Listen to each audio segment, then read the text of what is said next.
প্রিয় দর্শক দেখেন তো এই কবুতরগুলো আপনারা চিনেন কিনা।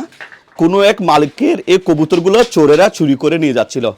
6 মে চট্টগ্রাম হাটহাজারী উপজেলার নন্দীরহাট বাজার এলাকায় এই কবুতরগুলো উদ্ধার করা হয়েছে। একজন ট্যাক্সি চালক ভাইয়ের গাড়িতে করে দুজন চোর এই কবুতরগুলো নিয়ে যাচ্ছিল।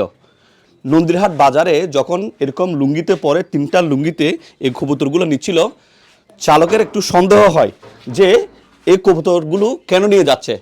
চালক সাথে সাথে নন্দীরহাট বাজারে এসে চোর চোর বলে চিৎকার দেয় এবং কেশবদা সহ আরেকজন এরকম যারা দায়িত্বরত আছেন তারা চেষ্টা করেছেন চোরদেরকে ধরার জন্য, কিন্তু পালিয়ে গেছে। একটু কাছ থেকে দেখা কবুতরগুলো, আমাদেরকে একটু কমেন্ট করে জানান এই কবুতরগুলো কার।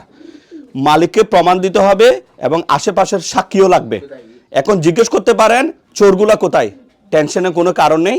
নন্দীরহাট গ্যাস পাম্পের সিসি ক্যামেরা যদি চেক করা হয়, আশপাশের সিসি ক্যামেরা যদি চেক করা হয়, যে দুজন চোর আরও কিছু কবুতর নিয়ে পালিয়ে গেছে তাদেরকে শনাক্ত করা হবে।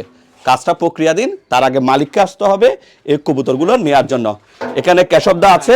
কেশবদা, কয়টা কয়টা পেয়েছেন এরকম? এরকম এখানে 14 জোড়া। 14 জোড়া, হ্যাঁ। কিন্তু কিছু মারাও গেছে। 6টা মারা গেছে। আচ্ছা যাক, এটা সকাল কয়টার দিকে? 5:30টা? 5:30টার দিকে আর কি। 5:30টার দিকে। একটু দেখেন তো কেউ একটু আমার সাথে যে ছিল উনি চলে গেছে চোরের পিছে পিছে। আমি এগুলো নিয়ে গ্যাস পাম্প দিয়ে ঘুরে আসলাম, আসার পরে চোরকে ধরতে পারলাম না, চোর ডান পাশে দিয়ে চলে গেছে। তো যাই হোক প্রিয় দর্শক, একটু ভিডিওটা সব জায়গায় একটু শেয়ার করে দেন।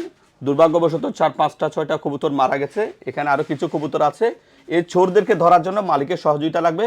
যদি মালিকের পরিচিত কেউ থাকেন বা আজকে কারো কবুতর যদি চুরি হয় 6 মে, এরকম যদি কারো কবুতর চুরি হয় আমাদেরকে কমেন্ট করে জানান। 14 জোড়া আছে এখানে।